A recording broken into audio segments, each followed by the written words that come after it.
John Smyth, Unholy Predator, Part 4.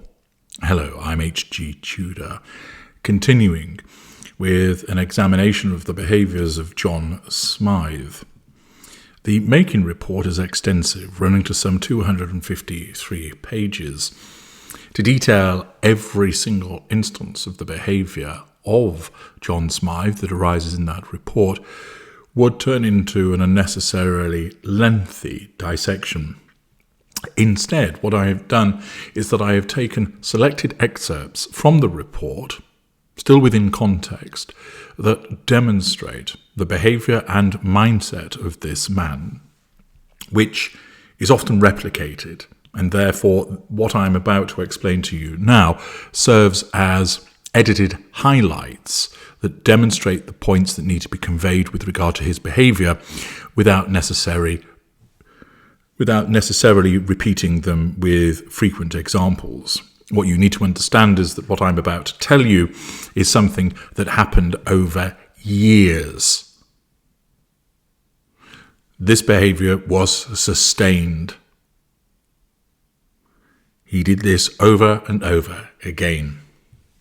The report explains that early investigations into the abuse made it very clear that the abuses carried out by John Smyth went far beyond what even at the time would have been deemed corporal punishment. The assessment is that this was an abuse of an extremely severe nature.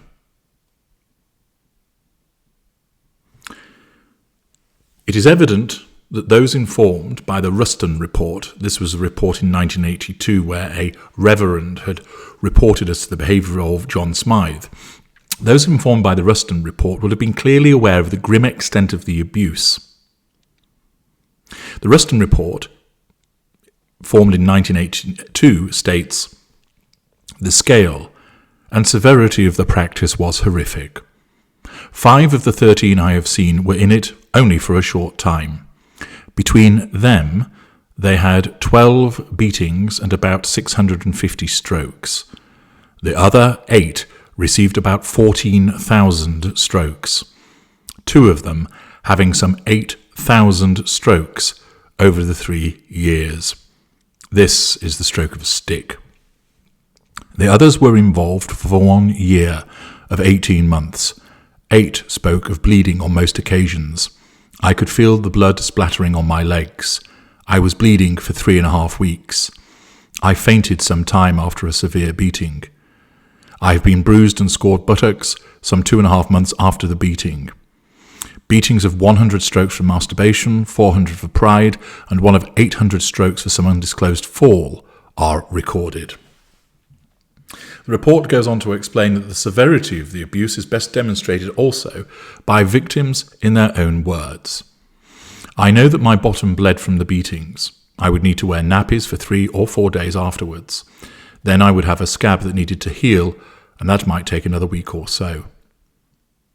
I don't think it was long before I was having to wear nappies. It might have been the 4th time, something like that. Smyth supplied the nappies, but I don't remember where he got them from. At college, they have this thing called formal hall. It's an evening meal where you all stand up for grace. After grace, you all sit down together. Of course, if you sat down really, really slowly, people around you would wonder what's going on. So I perfected the art of sitting down very quickly till my bottom was about 2 inches above the bench. This was because they were these hard benches, and they weren't cushioned. I would then let myself down very, very slowly the last 2 inches. It was almost humorous that I was doing that. I mean, I had to, because it would be too painful to sit down quickly. The number of strokes increased each time, up to well over 100. The total was between 800 and 1,000 over 10 visits. I was struck 30 to 40 times with a cane across my bottom. Sometimes the cane missed my bottom and connected with my thigh. The pain was so intense. My bottom was bleeding, and despite it being red raw, he would continue striking me. Each hit was very violent, and it was extraordinarily painful. Smyth was hitting me as hard as he could. He was sweating and exerting a lot of energy with each stroke. During my time at Smyth's house, I recall conversations in which he stated that he had broken canes during the beatings. At no point Did I seek medical attention following the beatings? For some years there was evidence of scars. However, these are no longer visible. And then he struck me. I thought until that moment that he was a nice guy, but that first strike was so brutal, there was no holding back at all. There was no mercy in it. There was no gentleness in it. It was absolutely ferocious, and the sting and then the burning sensation. It wasn't like anything that I have ever experienced before in my life, so I remember it very well, as it literally knocked the breath out of me. I remember there was a pause after 10 lashes, but he didn't ask if I was all right, because I would have said no. He then beat me for a further 10 strokes, and during those strokes I remember for the very first time that my skin was properly breaking. There were 10 further strokes, and at that point there was a sensation of hot blood coming to the surface of my skin, and I think was probably breaking through my skin. John was a very strong man and using a fairly substantial stick. These recollections of the victims demonstrate that this is a man devoid of emotional empathy, a man that saw fit to beat children repeatedly and often with a stick, that he believed that he was absolutely right to treat them this way. It is clear this was done to assert control over those individuals, and he derived pleasure in the pain and discomfort that he was causing. It's evident that he was a sadist also. A further part of the report explains as follows. Several of the victims' accounts indicate their experience of sexual abuse, particularly describing John Smyth kissing them, draping himself and or his arms over them, nakedness, and other indicators of sexual abuse. This is detailed in victims' accounts and an analysis of the types of abuse they experience. Had formal legal and police consideration taken place, the review panel considered that this could have been seen to breach Section 15 of the Sexual Offences Act 1956, which provided that 1. It is an offence for a person to make an indecent assault on a man. 2. A boy under the age of 16 cannot in law give any consent which would prevent an act being an assault for the purposes of this section. Accordingly, it is clear that not only was Smyth engaging in the physical abuse of his victims, he was sexually abusing them also. This is demonstrative of an absence of boundary recognition, a sense of entitlement, a lack of accountability, and an absence of emotional empathy towards those individuals. Evidence considered in the review suggests that 16 Winchester College students were physically abused, with a further 6 to 8 who were groomed. A further 9 victims were abused who had attended 8 other public schools prior to the abuse occurring. The panel suspect that the true figure is probably greater. Hence, the probable total number of victims from the initial period in the 1970s was in the order of 26 to 30 victims who were abused by John Smyth in the United Kingdom. Of these, at least 5 were recruited by John Smyth directly from universities, with no pre-existing connection to or attendance at UN camps. Approximately 60% of these known to have been abused went to Cambridge University, with the rest attending 6 other universities. John Smyth actively travelled to and recruited at these universities, mainly via the Christian unions there, being invited to talk. There is evidence of John Smyth perpetrating abuse against boys and young men in Zimbabwe. This is detailed later in the report, with evidence primarily given from an independent investigation carried out there in 1993, known as the Coltart Report. The nature and extent of this is truly shocking. Detailed statements have been passed from people who were aware of this abuse and tried to prevent it at the time. The number of victims in Africa is estimated at around 85 to 100 male children aged 13 to 17. Thus, this is a prolific, unholy predator that preyed upon children in the United Kingdom and in Zimbabwe, that he did so for the purposes of asserting control over them, that he derived the receipt of fuel as a consequence of their reactions to his behaviour, that he lorded over them as some kind of family figure. There is further information relevant to the way that he behaved in respect of a description of the abuse that was perpetrated by him. This forms part of a timeline, and it is interesting to note what is stated in that regard whereby a victim describes how he was physically abused for the first time in the garden shed of John Smyth's home. The abuse took the form of 30 strokes, administered by John Smyth using a cane in rounds of 10. The victim was asked to be naked from the waist down, leaned over a chair. He was treated and bandaged in the shed, and then went back to the family house where he was made a cup of tea by Anne Smyth. This was premeditated. This was orchestrated. John Smyth knew full well what he was doing. He also knew why he was doing it. He did it in a manner whereby he believed that he was justified in this treatment to the extent that thereafter he would treat and bandage the victim, which of course would cause confusion in the mind of the victim. They had just been brutally beaten, and then he tends to them. They're then sent back to the house, where they're made a cup of tea by Smyth's wife. It wasn't just university students and school children that were victims of Smyth. His own family, specifically his children, were also victims. There is evidence of both psychological and physical abuse perpetrated by John Smyth in the family environment. The risks posed by him to his family were largely ignored in the period covered by the review. John Smyth's son is a victim of his physical abuse. He was abused between the ages of 7 and 11 years old. The nature and extent of the abuse mirrors the abuse perpetrated by John Smyth to other victims. The abuse is described by him in his own words. The walk up the path to the shed was agonising. We always held hands. It was a 2-minute walk from the house. Sometimes we would walk in silence. Sometimes I would ask how many I would get this time. Trips to the shed were never quick. Quick beatings happened in the house, in his study or the upstairs bathroom. The shed was about the experience. The experience often began days before. My dad was often away all week and returned at the weekends. Mum would write my wrongdoings in the book in the kitchen, ready for my dad to read on his return. I had days of waiting, days of anticipating my next visit to the shed.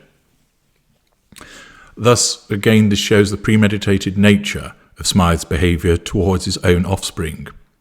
The fact is that he had issued instructions to his wife, who was complicit with this behaviour, to write the wrongdoings of her own children in the book.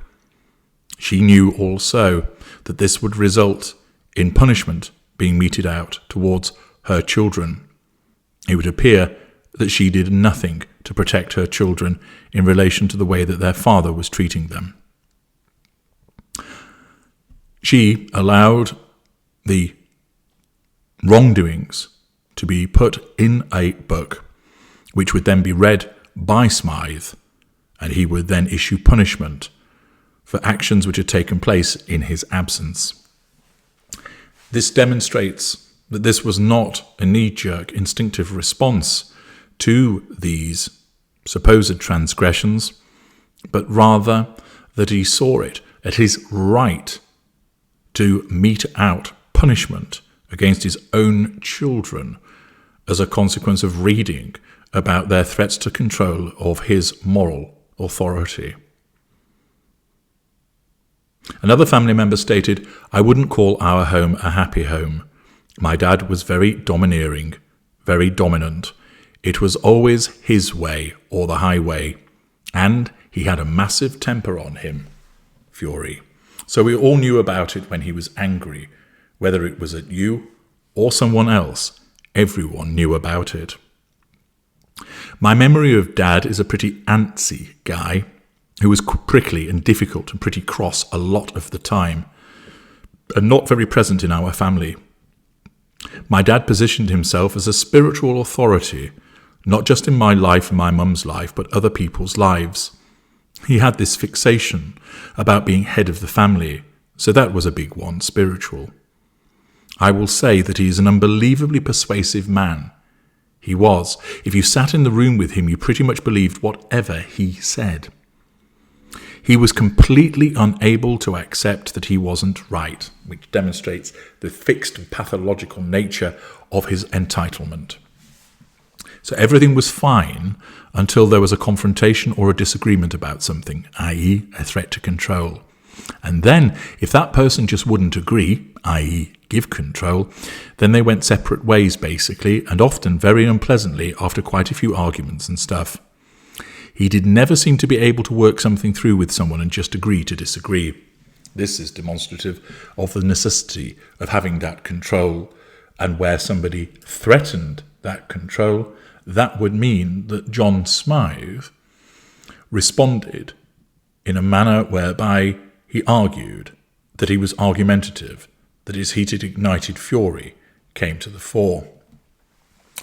Another example of the familial behaviours is recorded in the timeline from December 1974, January 1975, where the review recorded, while away on a skiing holiday alone, John and Anne Smyth asked that their children's misdemeanours are recorded by a family member caring for them in a red book so that John Smyth could administer suitable punishments for them on his return. Once again, this is demonstrative of the calculated nature of this man and the complicity of his wife. That they would go on a trip and he would instruct a family member that they were to write about any misbehaviour of the children in a red book so that he could then use that as the basis for punishing them when he returned. It shows that he expected them to misbehave, after all, children do, but moreover, he wanted that evidence captured so that he could use it as the basis for carrying out his sadistic beatings of his own children.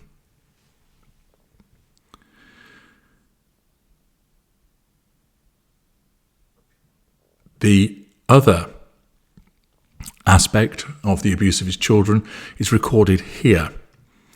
Once we arrived at the shed, we would sit together and talk through what I was getting beaten for. Specificity was important to Dad. When I shoplifted some sweets, I got a set of lashes for stealing and another set for lying to Mum about where I got the sweets. When I was a bad sport on the squash court, I got a set for being a bad sport and another set for embarrassing him. Now, note here, stealing, of course, is a serious matter, and most parents would want to ensure that their children would not go through with that. At the time, it would be likely that certain children would be smacked for stealing in order to teach them a lesson. But as the report has made clear, the administration of punishment by John Smyth went far beyond that of corporal punishment, which might have been deemed as acceptable at the time. But it wasn't just in terms of teaching a lesson that stealing was wrong. Note this particular part. Another set for embarrassing him.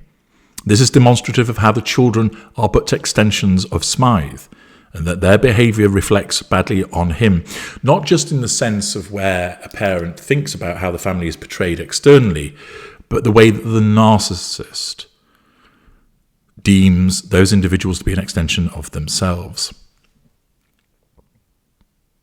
When I borrowed a friend's cricket boots without asking, I got a set for stealing and a set for lying to Mum about where I got the boots from.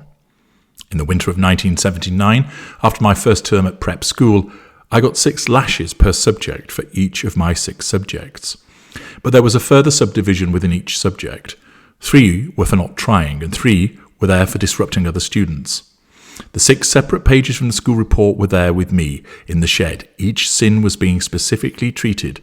By my stripes, I would be healed. This demonstrates the grandiosity of John Smyth and his sense of absolute authority over his children and the other boys that he beat, that he believed that what he was doing was with a moral purpose, that he was there to heal them through the application of physical violence. It is demonstrative of the way that he saw himself as absolutely and supremely entitled to treat children, vulnerable children, including his own offspring, in this manner. And this once again reinforces the complete absence of emotional empathy. The fact that he derived pleasure by way of sadistic nature by treating children in this way.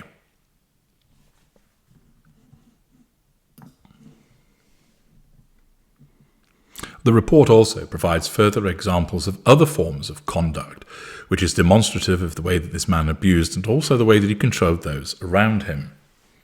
The report explains, throughout 1977, John Smyth's grooming and sexualised behaviour was becoming more explicit. There is an account of a victim being asked to visit John Smyth in his quarters at lunchtime while attending the Ewan camp at Claysmore School. The victim knocked on the door, was called in, only to find John and Anne Smyth naked in bed together. From the description of this event, it seems this was deliberately set up. This again demonstrates the premeditated nature of John Smyth and also the complicit behaviour of his wife. The victim stated, "When I got to his room, which was a room he was sharing with his wife, he was stark naked with his wife on a mattress on the floor, and they were asleep. I was a kid of 16, 17. I walked into this and I thought, what the heck? I had a meeting at 3 p.m. Anyway, I then went into another room down the corridor and just waited, but that was my initial encounter with John Smyth."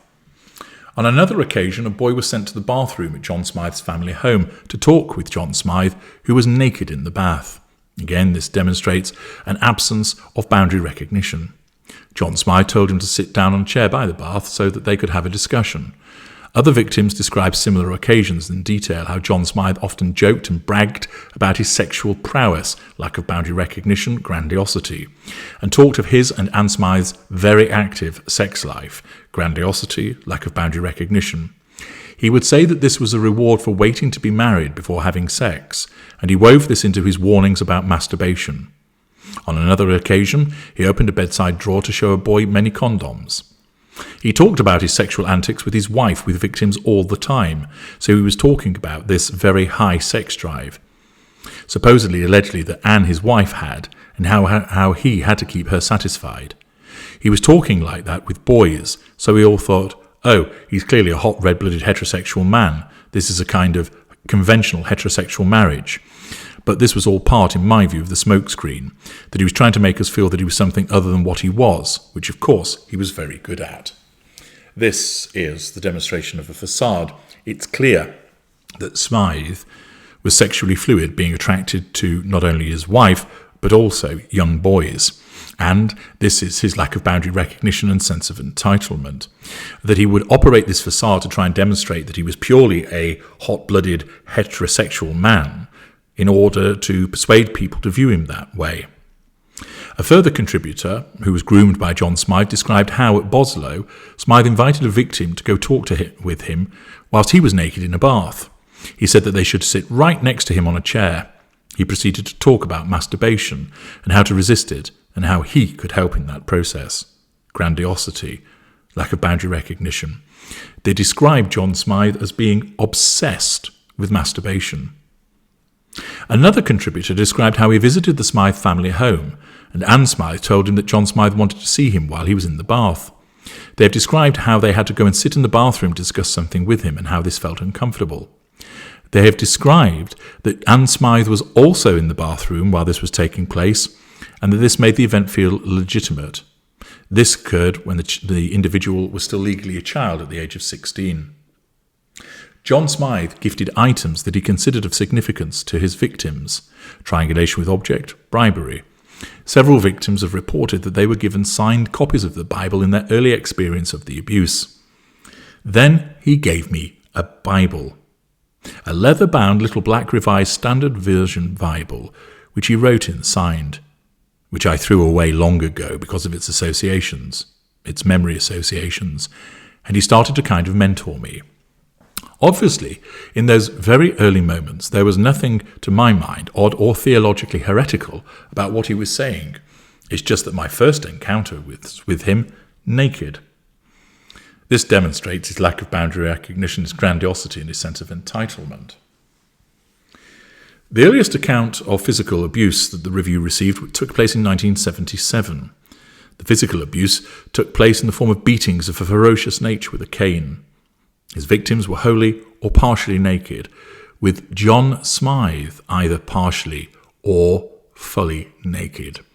They were persuaded by John Smyth that these beatings were an appropriate step in their Christian progression.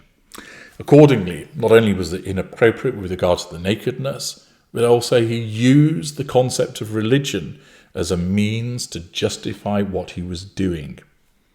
Smyth justified beatings to be administered for a number of key sins that had been committed and listed by the victims. Victims described being asked to write these down and bring them to John Smyth. I recall having to have a list of my sins written out on a piece of paper, and this paper was placed on the chair that I was leaning on. He was encouraging me to pray and repent for the sins that were listed on the sheet of paper in front of me, but the pain was so intense that it became impossible. Many of these sins related to sex and particularly masturbation. The sin of pride has been referenced by several victims. In one case, a victim was given several lashings for looking at a girl for too long. A victim stated the sins he particularly mentioned were normal teenage activities such as sexual references made verbally or masturbation, but he would consider these as impure, so that the sins he came up with were quite confined. They weren't the list of sins that you might expect a Sunday priest to address a child about. John Smyth then began to instill in us the principle that these sins had to be marked in a way that would mean we were repenting before God. According to John Smyth, it wasn't enough to keep saying sorry for sinning, then keep on repeating that sin, but if it was marked in some way, then we were more likely to stop sinning in the first place, and that God would think we were really repentant. I don't remember him using the word beatings, but I can't think of the word he used, but my impression from what he said was that sins needed to be marked by some form of physical punishment. I had a list of a dozen or so regular failings in my character, and I received 2 strokes for each, then another 10, totaling 35 the first time. Once again, Smyth utilises religion as the justification for what he was doing. In addition to sin-related physical abuse, Smyth also introduced the concept of training beatings, not related to a particular sin, but as a further means, in his terms, of getting closer to God. Training beatings of some 75 strokes every 3 weeks were instituted, the Ruston report recorded, as being better than only going down after a fall, though these persisted. One told me he was receiving beatings at least every 4 to 5 days, one vacation. The custom of semi-nakedness gave way to complete nakedness to increase humility. For training beatings, a man undressed himself. For falls, he submitted to being undressed by the operator. Again, demonstrating the level of hegemonic control that Smyth exhibited over his victims. John Smyth would drape himself over the victim before and after the beating, sometimes kissing them on the neck or back. The accounts from victims and the details demonstrate an aberrated and a clearly sexually motivated, sadistic regime. It was evident that Smyth had a special interest in boys who he regarded as good-looking, that conformed to a particular type. He had an obsession with the topic of masturbation by adolescent boys and young men. The nudity he enforced on UK boys and young men while they were being beaten alongside his own nudity, and the nudity he also enforced in the Zimbabwe boys' camps, such as the mandated naked swims, skinny dipping, and his showering with boys. And also, there was the instance of where he invited a boy to his bedroom at a UN camp when he was naked with his wife, and inviting a boy in whilst him and his wife were in bed together. This shows that there was a sexual motivation to Smyth's abuse. Smyth also expressed disapproval of homosexuality, treating this as a sin and a justification for the abuse, although it also demonstrates his hypocrisy. There is much more in the report that demonstrates behaviour of a similar nature that carried on for a long time indeed. A record of the beatings through the different time periods that took place. Of course, the report was also concerned with the extent to which other people were made aware of what was going on and how they responded to it with regard to establishing the culpability of the church and the fact that a cover-up took place. That is out with the scope of these videos, as they are focusing on the behaviour of Smyth. In the next video, I'm going to analyse a confrontation that took place when Channel 4 News found John Smyth and put the allegations of his historic abuse to him. It's fascinating to watch. Join me in that further part.